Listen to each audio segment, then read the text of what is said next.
kitty here who decided she wants to go out, so I'm gonna let her out.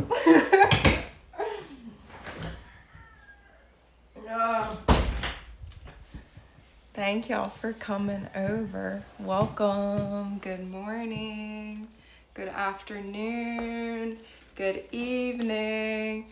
We're gonna put my microphone on here because maybe you've noticed in my lives there is an orchestra here of roosters 24/7. Not completely 24/7. They're quieter at night. Yeah, but hopefully y'all can hear me. I'll get my hair away from my microphone so that that's all working. Yeah, I get this camera set up. Okay. Hello. Aloha. Welcome. Welcome to day 5, I believe. Hopefully it's day 5 of the 40 days of Reiki. And my intention with the 40 days of Reiki is to educate, inform, inspire, and intrigue you about Reiki as a tool for healing and as a tool for spiritual awakening. Because that's very much what it is, and that's very much how it has taken form and taken flow in my life and experience personally, and as a Reiki healer, Reiki master, and soon a Reiki teacher. So welcome. Thank you for being here. Just a couple announcements. I am alternating lives on Instagram Live and on YouTube Live throughout this 40 days of Reiki. So today, obviously, we're on Instagram Live.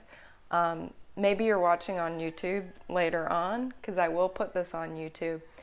And so every other day, Instagram Live, then the next day will be YouTube Live. So be sure you subscribe to my YouTube channel, Taylor A. Norris. I'm really trying to get 1,000 subscribers so that I can stream live from my phone with a better quality video. So if you like my content, definitely subscribe to my YouTube channel. And there's a lot there that's not here, and there will be more and more in the future that's there and not here. So definitely subscribe if you feel called to. Another thing is I'm offering a free course, The Best Kept Secrets of Radiant Health and Spiritual Awakening. Because guess what? Secret. The things that get you radiant health also are tools for spiritual awakening, and vice versa. So it's pretty awesome. It's exclusive content for my email list, so make sure you sign up for that. The link to that is in my bio, and it's in the description if you're watching this on YouTube. All right, so that's enough jibber jabber. Let's get started with the Reiki Invocation, and this is something that I'm doing at the beginning of all of the 40 days of Reiki, my lives on Instagram and YouTube. And a Reiki Invocation is like a guided meditation that is empowered with Reiki. So if you're open to receiving energy, you will be receiving Reiki. And if you're not, guess what? The Reiki's not gonna come to you. So it's all good for everyone. And it also seals this as a container, a safe space where all the negative energy dissipates and isn't welcome, and only positive, constructive, helpful, enlightening, liberating, love and light kind of energy sticks around. So that's awesome. And you'll notice in the invocation there are certain words, they may resonate with you, or certain words may trigger you a little bit, and I ask you to just allow them to wash over you. And don't get too attached about the specific wording, just allow the experience to happen. So let's get started. And take a moment to close your eyes now. And take some deep breaths. Tuning in to the breath, into the body, perhaps for the first time on this busy middle of the week day. Taking some time to tune in into your heart, into the very core of your being. And you can place your hands comfortably on your body.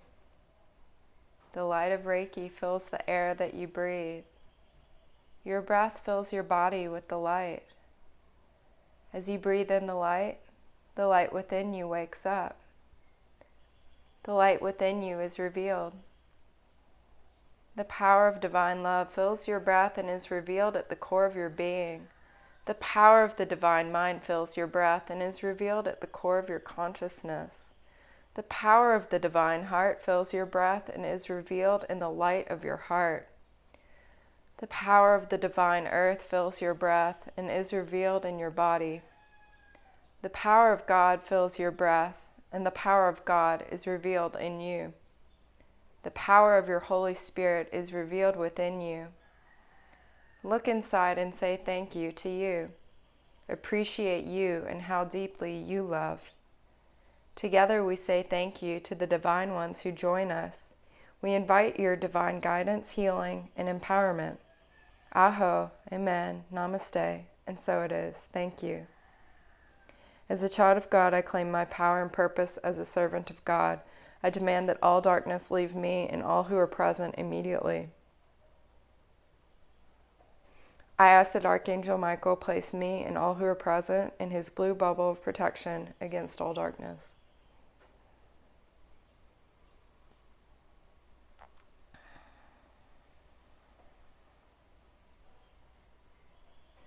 All right. We're here and we're clear and we're good to go. We got the green light. Yeah, welcome. Welcome, everybody. Thanks for being here. Day 5 of the 40 Days of Reiki. We're doing the thing. And I invite you to drop your questions in the chat here if you have any. I asked for questions. I didn't give people that much time to give me any beforehand, so I'll probably be answering questions over the next few lives, but if you have questions now and you're present, you can drop them in the chat about Reiki, obviously, and I will answer your questions. So you can do that at any time, obviously, that's fine. I also just want to allow something to come through, because I was like, oh, what if people don't have questions? I didn't really give anybody time.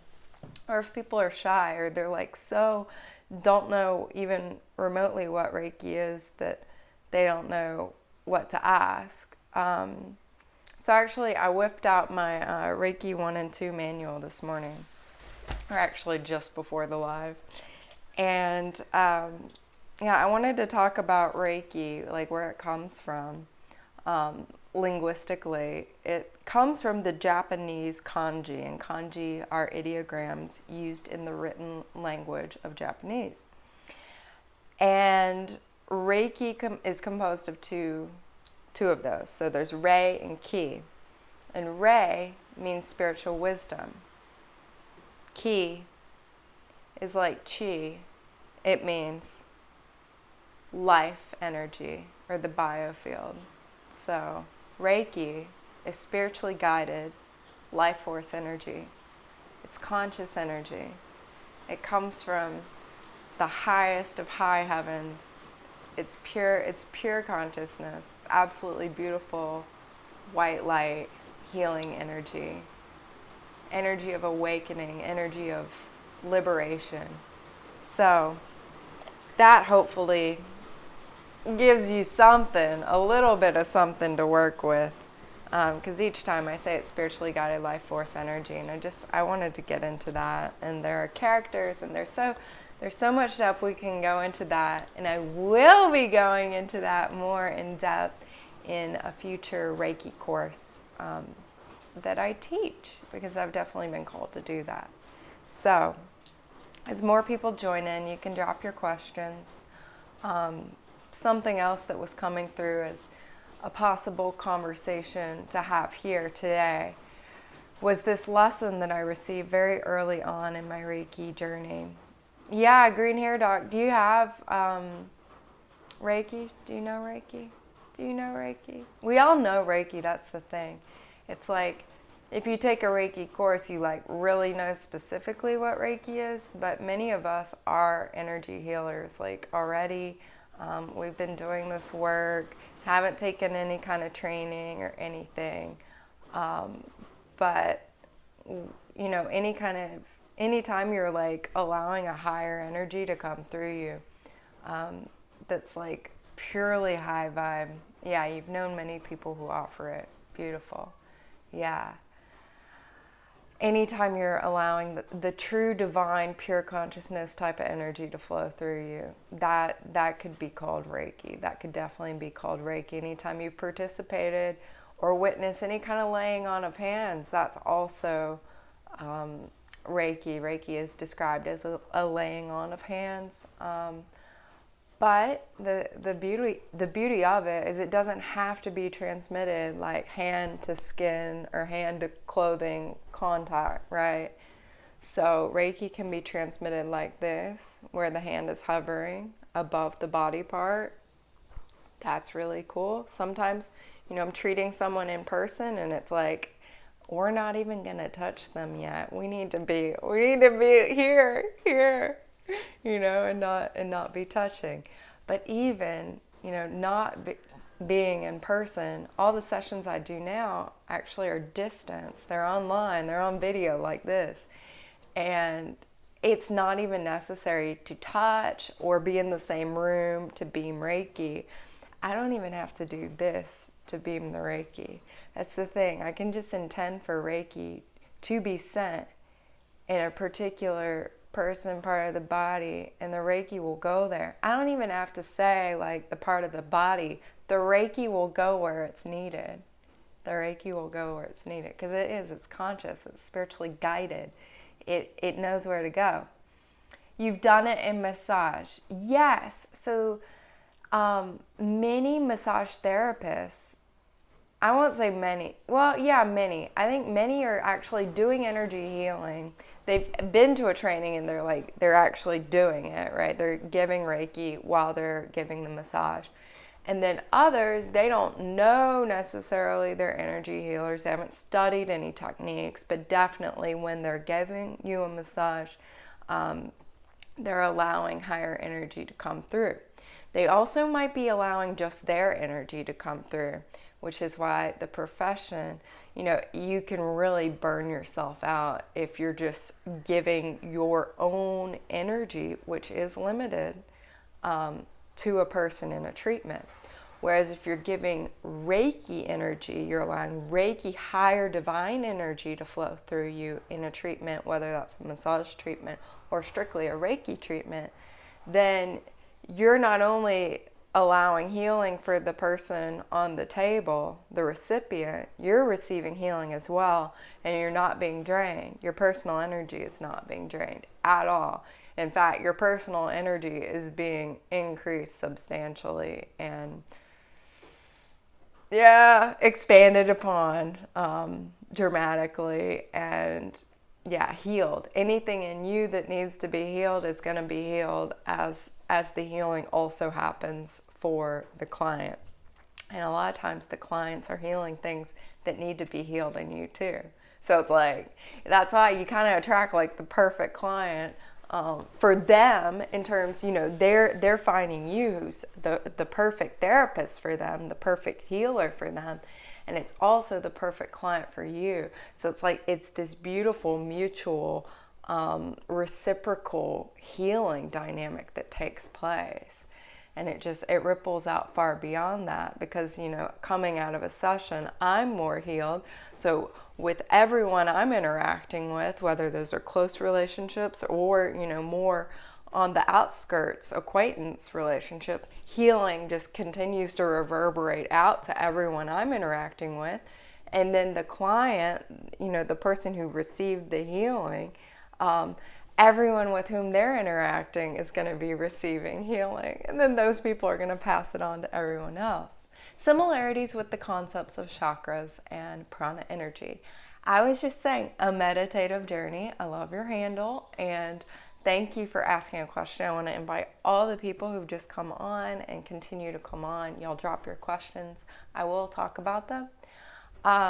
Definitely prana energy. I think I was talking about this before you came in. Reiki.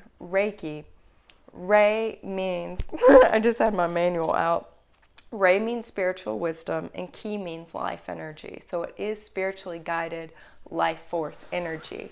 The ki part is pretty much synonymous with chi and with prana. So very much like a similar stream of energy, if not the same stream. You know, prana is like so huge. So it might be like you can conceptualize it as like a particular stream of prana, potentially, is one way to maybe think about it. The concepts of the chakras, oh yeah, baby, like the chakra healing definitely happens. That's the thing. It's like you can learn Reiki or receive a Reiki healing treatment and like not vibe with the chakra concept, and it's not a problem. But if that's something you like, it is something I like and definitely resonate with. So I immediately was like, yeah, so I'm feeling healing in my heart chakra and my throat chakra during these Reiki experiences I was receiving in my training, as well as having sessions with healers. It was like very obvious to me where the work was being done.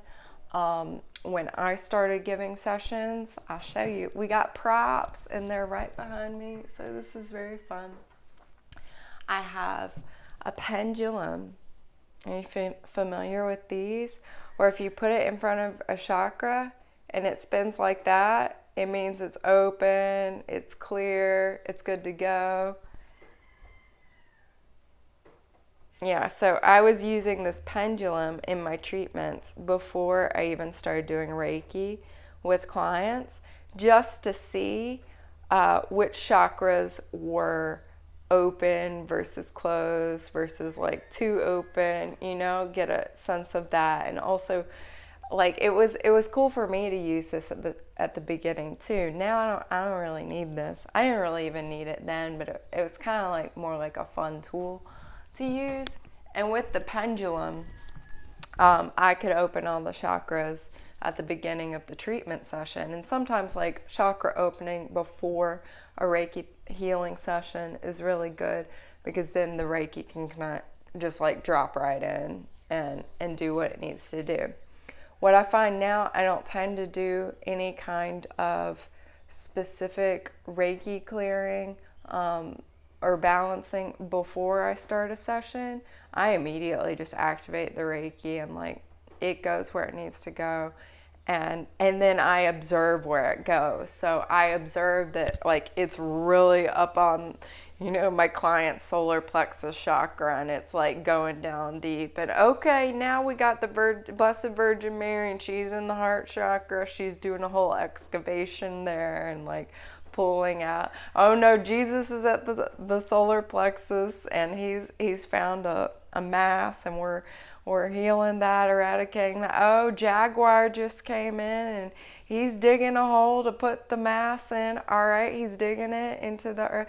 Oh, and okay, Jaguar sprouted wings. Now Jaguar is flying into deep outer space and taking that mass into the depths of outer space to ascended ET beings who are taking care of that. Okay, this is like what happens to me when I give a Reiki session and I see what happens. And that's what a lot of healers I've talked to say happens to them, is that they're not so much directing the healing as they are observing the healing. And that's even cooler, because it's like, I don't have to know what to do.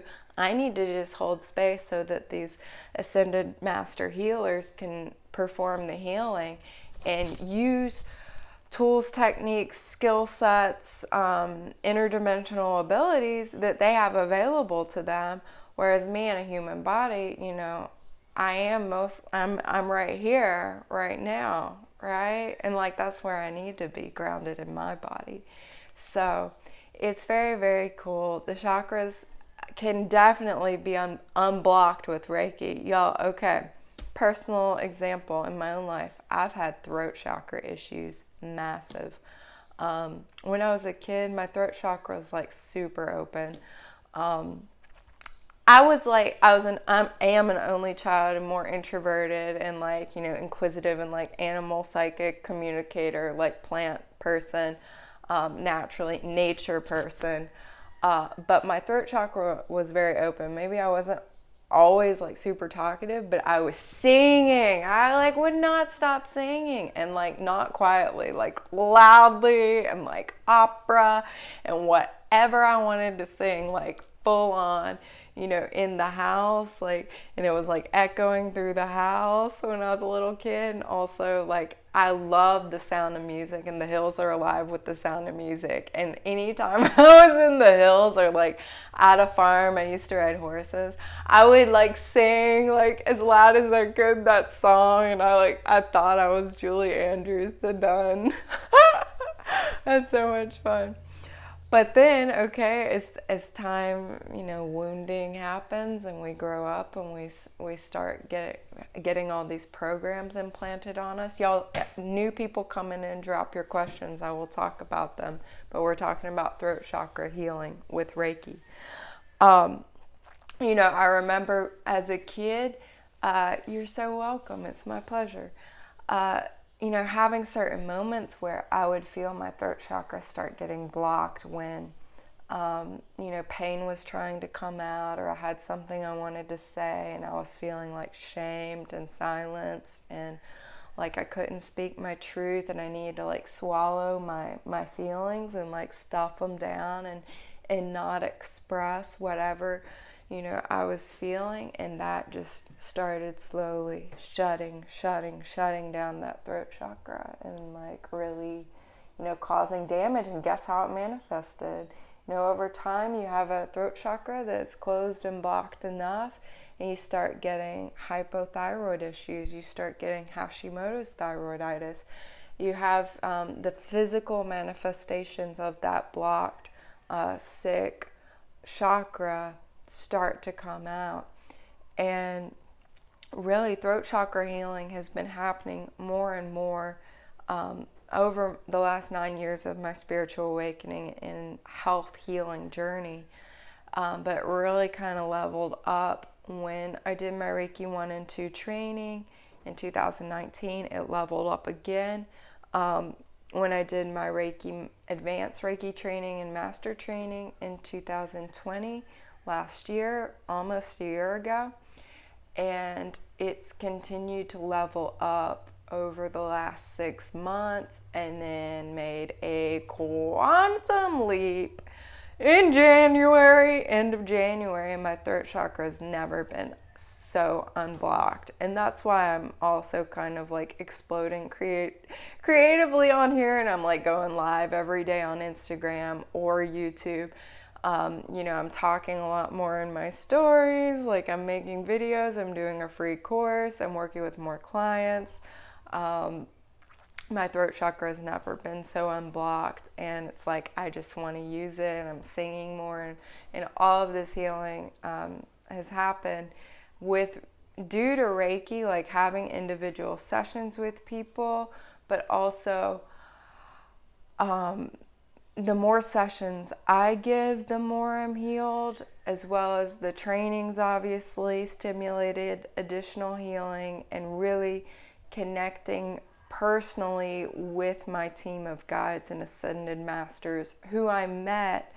I've met over the years since I started waking up in 2012, but I met them like next level, met them like in my first training 2019, and then really they've come through stronger and stronger and stronger since then, as strong as ever in the last few months. And they've done direct healing on me that's completely unblocked my throat chakra issues. And I'm pretty sure that if I got thyroid labs drawn right now, they would be like, normal and tip-top shape. Like, I definitely will have them drawn because I'm curious. I want to see. Because all this is related. You start having deep spiritual healing, the physical body improves. You start, well, okay, you got to do certain things physically, but there will be, you know, deep spiritual healing given that you're doing certain things in a healthy lifestyle, okay? That is important. That's why if you're really doing both together, that's where like the limitless possibility really comes in. If you're attending to your physical, mental, emotional, and spiritual health all at the same time, it's like, whoa, okay, this is what it means to be human. Wow, wow, wow. So yeah, any questions, guys and gals and others, everybody, inclusive language here, drop them in the chat. You're welcome to ask me. We were just talking about chakras. I'm going to take a sip of celery juice in case any of y'all want to post a question.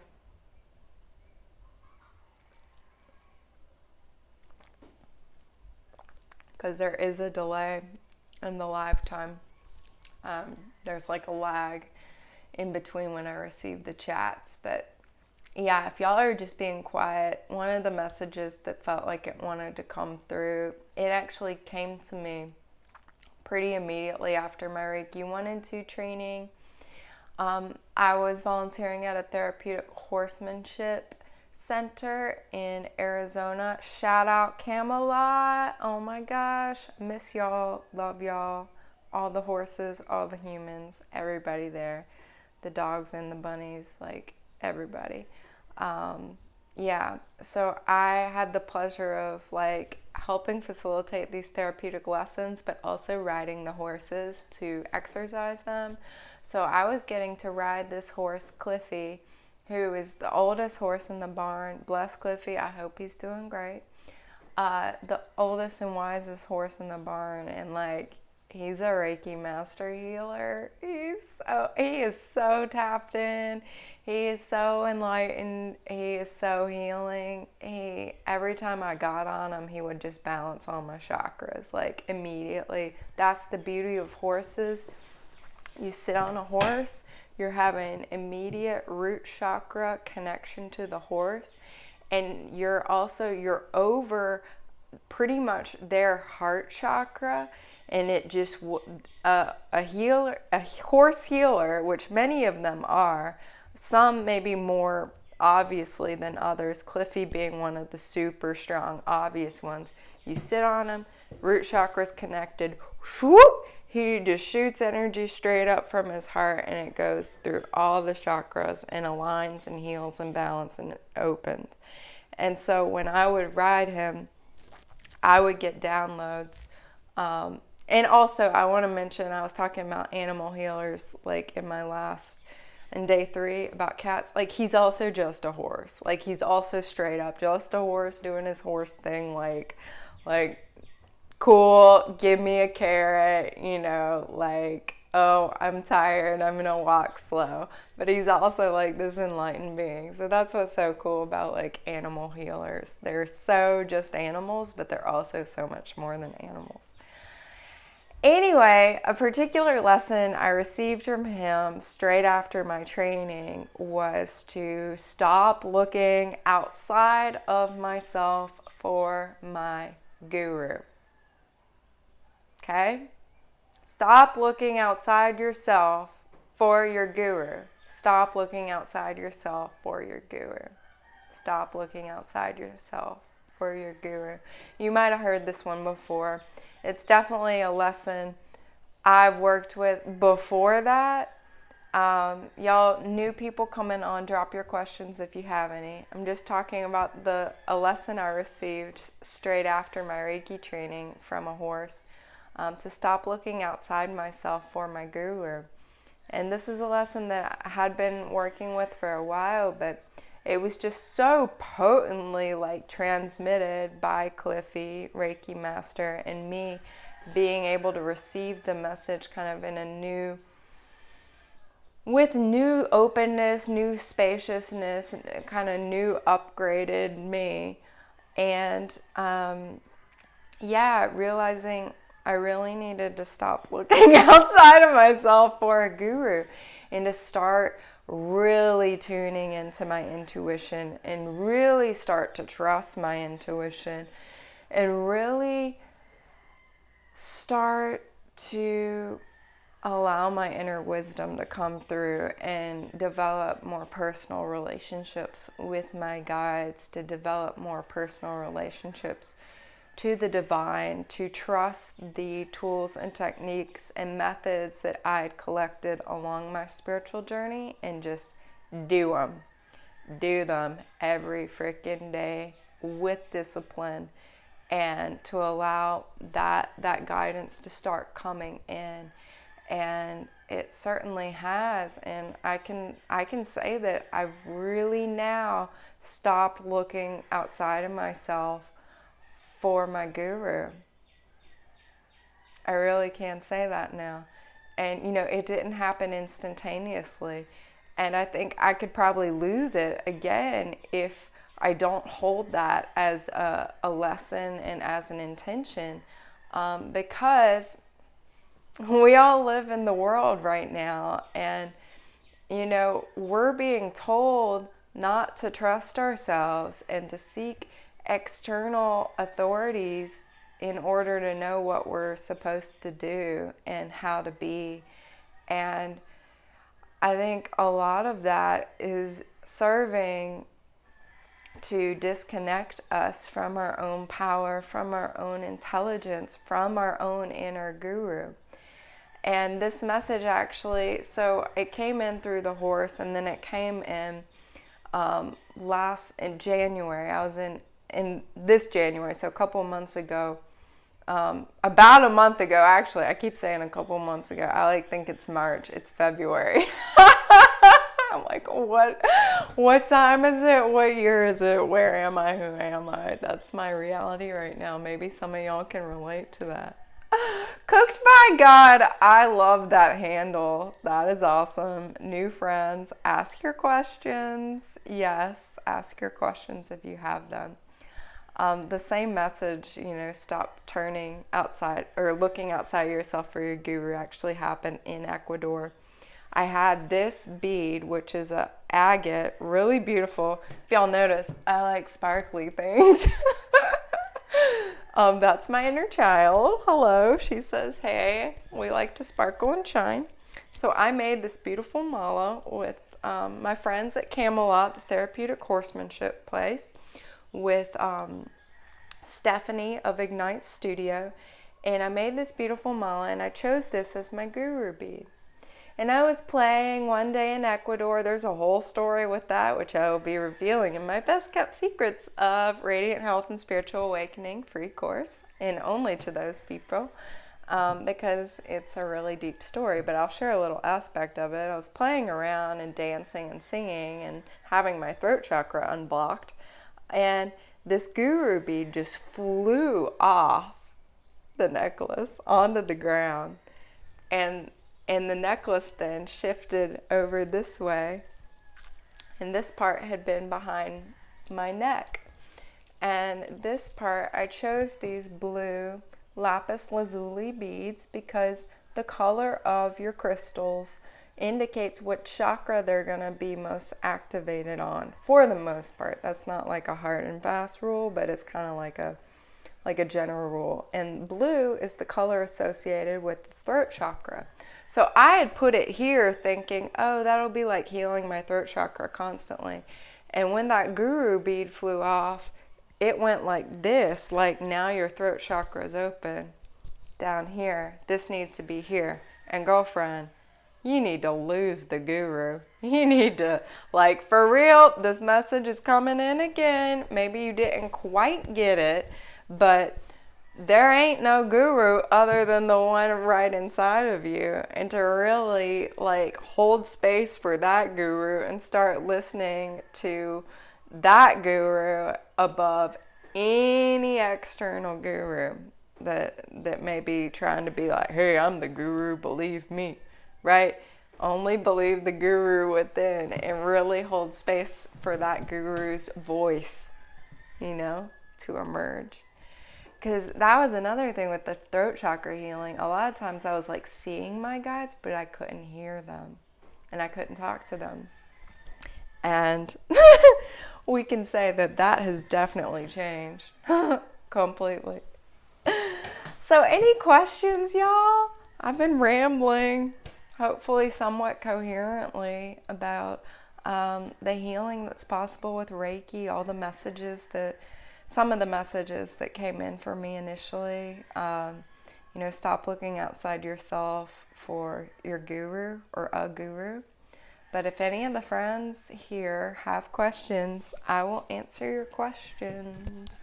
Throw them at me, questions about Reiki, so we all stay on the same page here.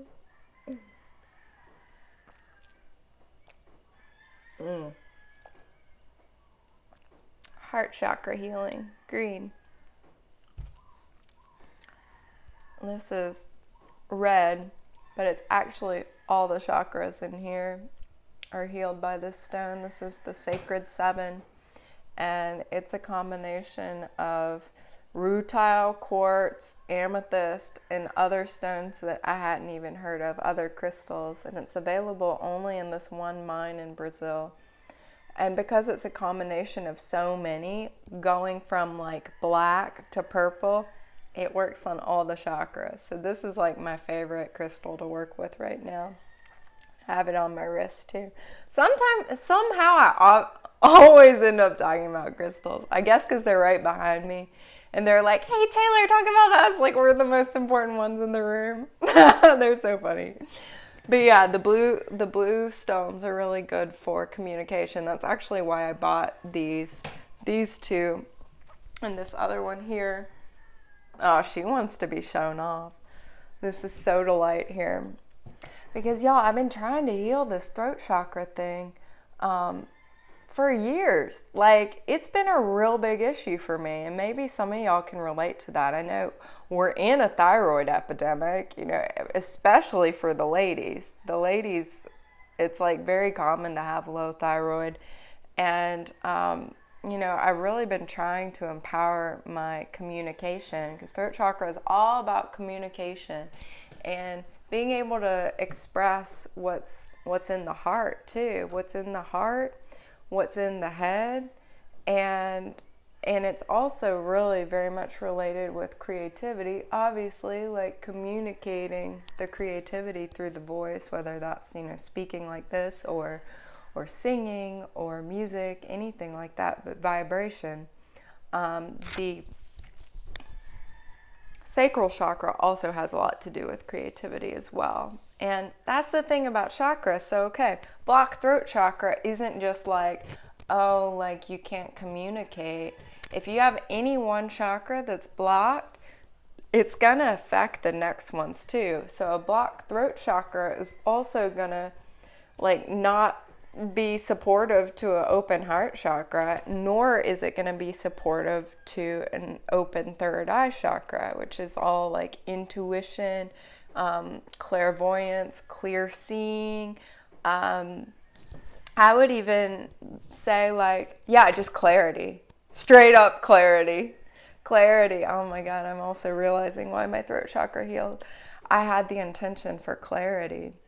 And then I think in clearing my third eye, that just burst and it exploded down to my throat chakra. I think that's part of how this healing all took place. So let's say you have a heart chakra that's blocked, then automatically your throat chakra is going to be having issues, as well as your solar plexus chakra.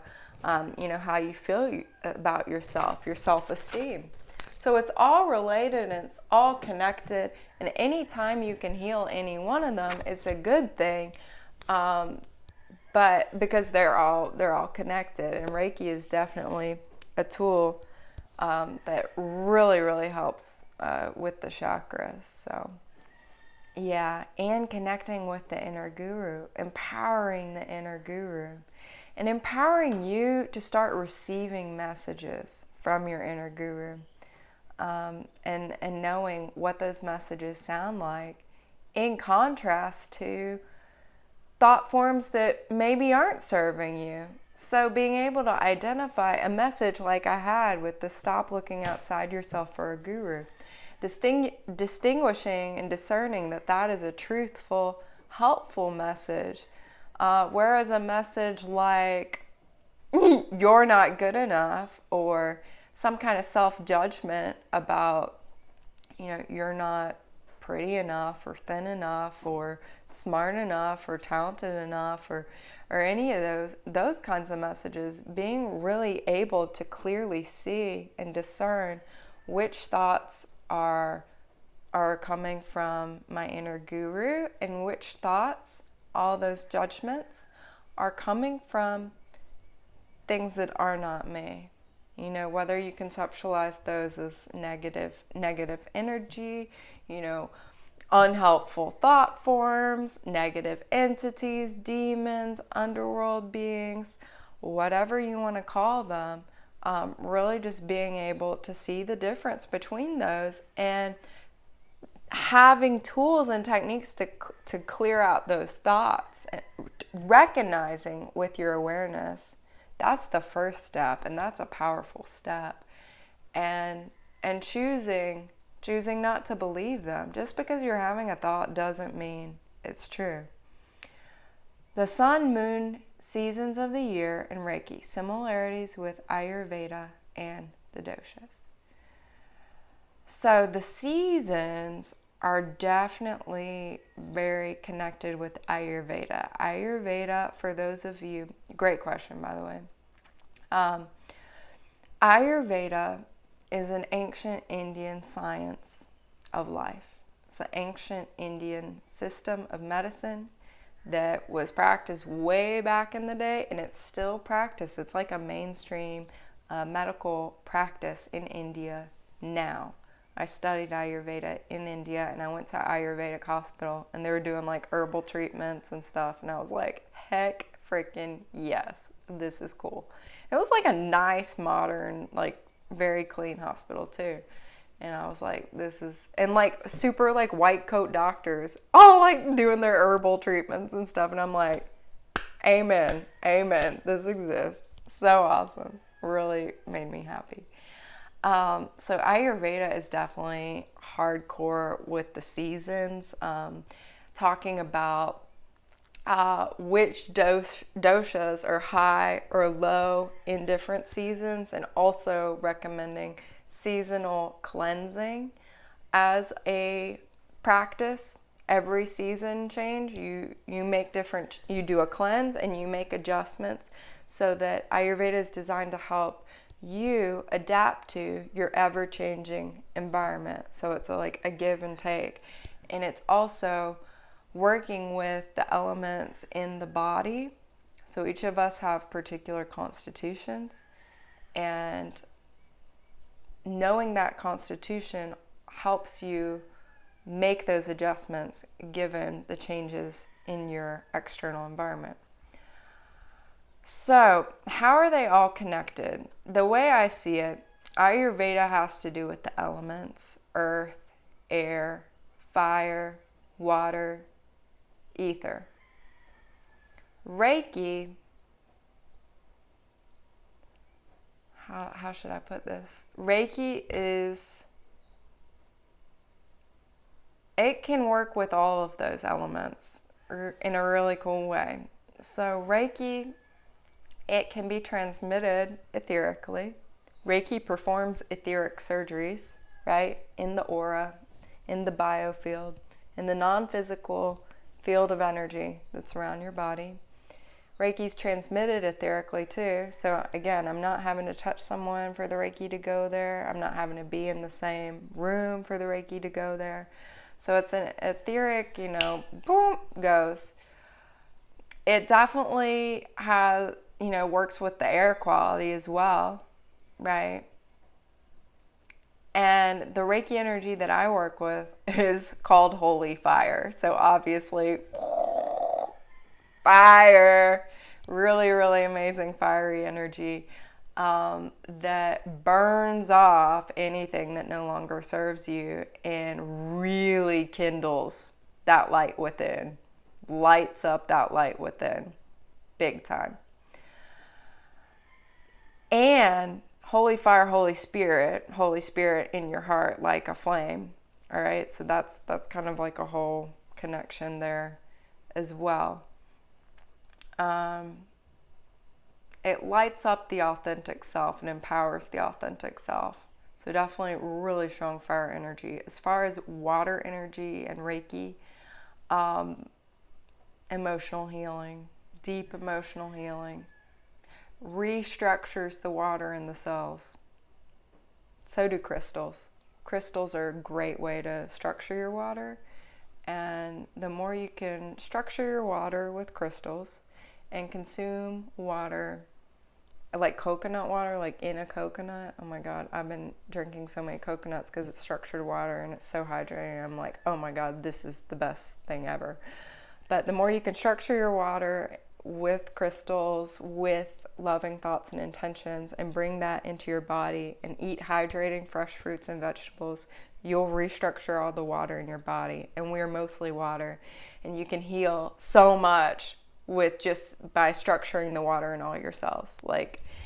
And Reiki is definitely facilitates and helps that process. So anytime I bless, charge this up with Reiki, then this becomes a healing elixir. I charge my food up with Reiki. That would be the earth connection too. Earth and water, because, I'm eating raw food, which is like a whole bowl of water in the solid form of the salad or the zoodles or koodles or whatever it is. So that would be one way that the earth element is definitely affected and respected by Reiki. As far as earth, even more than that, using Reiki to ground. Using Reiki as a tool to connect you to the highest divine all the way. We're shooting all the way into the center of the multiverse, connecting with that central sun, that central star, right? We're going full on etheric, full on fire, full on air. And then all the way down through the body and into the very core of the earth. All the way down, locking into the earth chakra, the heart chakra of the earth. And use the body as the being, as the field, suspended between the 2 points, the heart chakra of the multiverse and the heart chakra of the earth. And there you are in your fullness and your greatness. Fully activated, fully grounded. What's possible when you're grounded like this, when you're suspended like this? Everything's possible. You become limitless because you're grounded in your body and you're connected to the divine. And you're full on. Yeah, it feels so good. It feels so good. Yeah, so that could even be, sun and moon. Reiki could help you cultivate more of a relationship with the sun and moon. I know I'm definitely drawn to be in the sun as much as I can. And yeah, absorb her healing light, his. I don't know.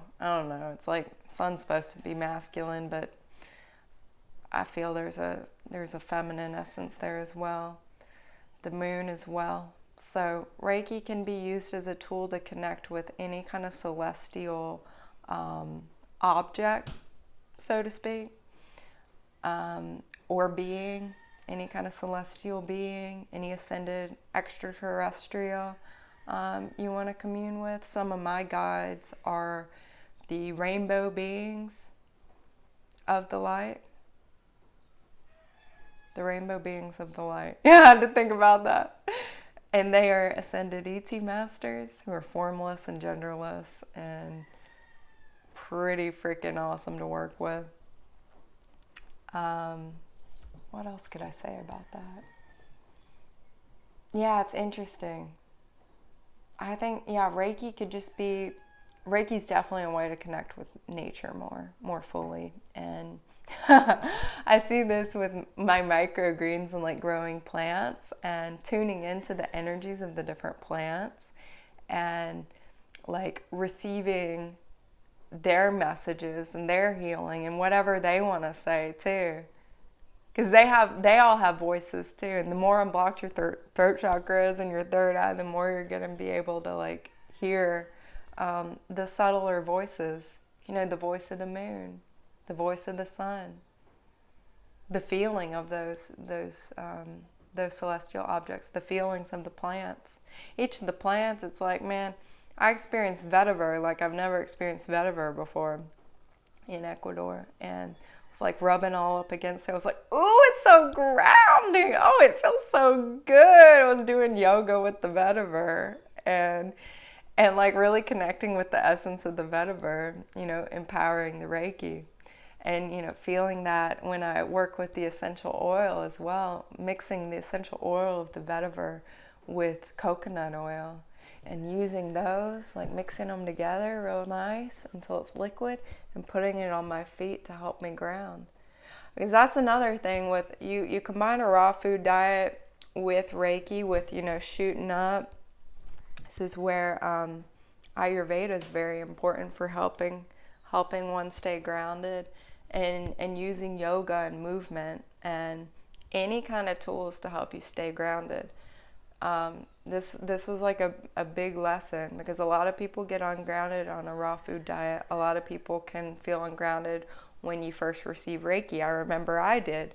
I felt a bit ungrounded and started gravitating more towards like heavier foods. And I remember some of the women in my training were saying that too, where like they couldn't stop eating, you know, during the Reiki training. I remember during my Reiki training, I was like hardly eating. I was like, I'm so high on like universally guided life force energy that like I don't want food. Like I'm full.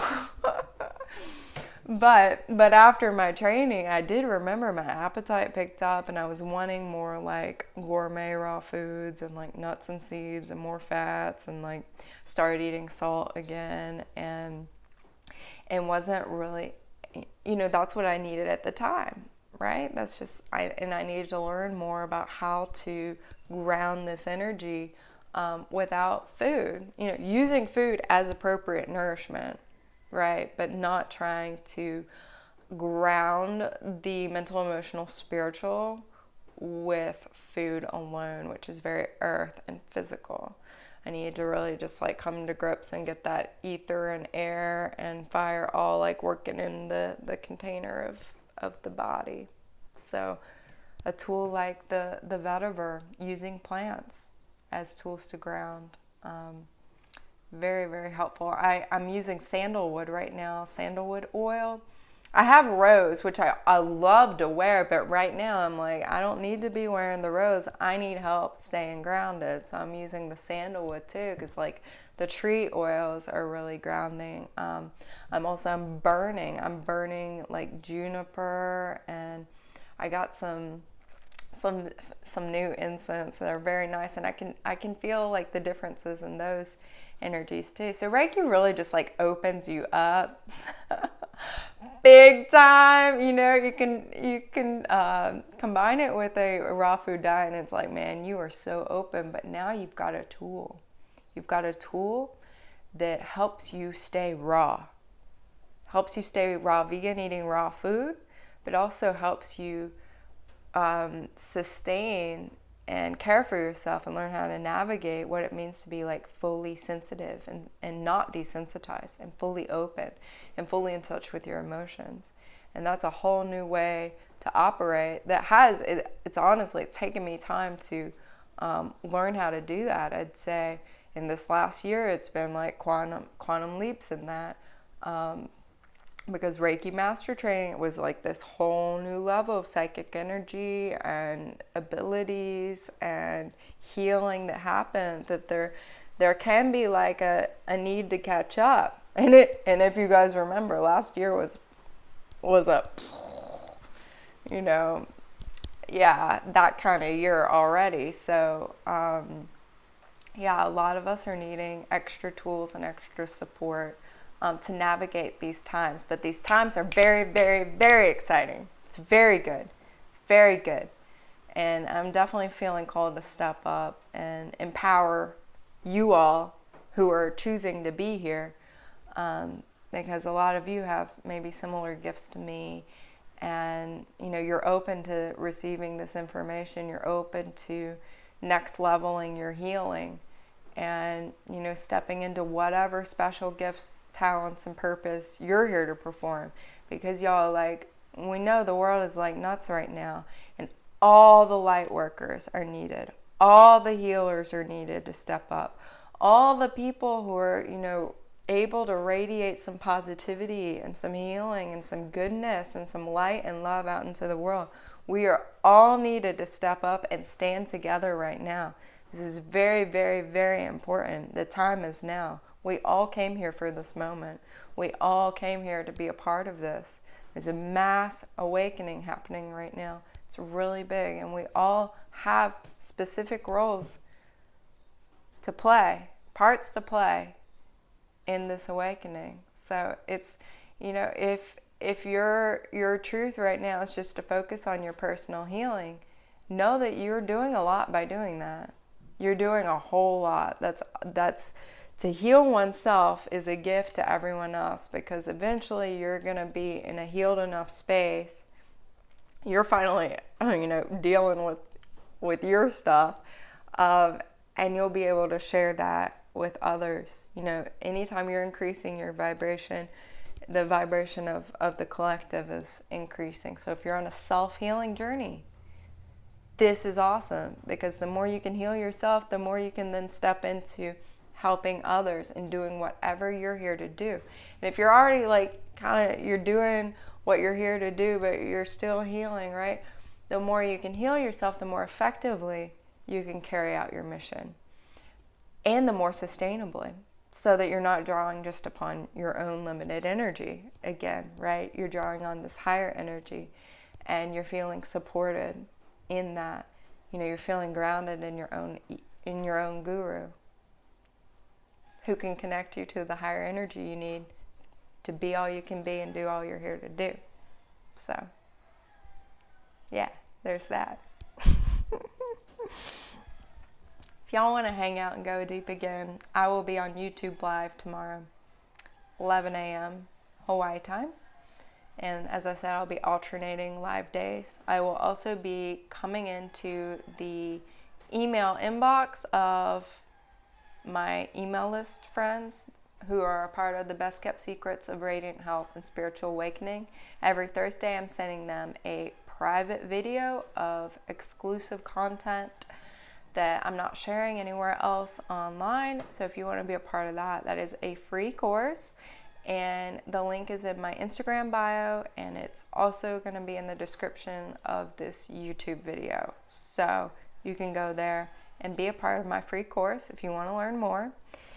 And yeah, so tomorrow's class is about the first petal of the flower of healing for Earth Angels. So if you want to know what that is, definitely sign up for the course. And yeah, it's very fun. This will be the second class. It'll be the third video, but the second class. So very, very exciting.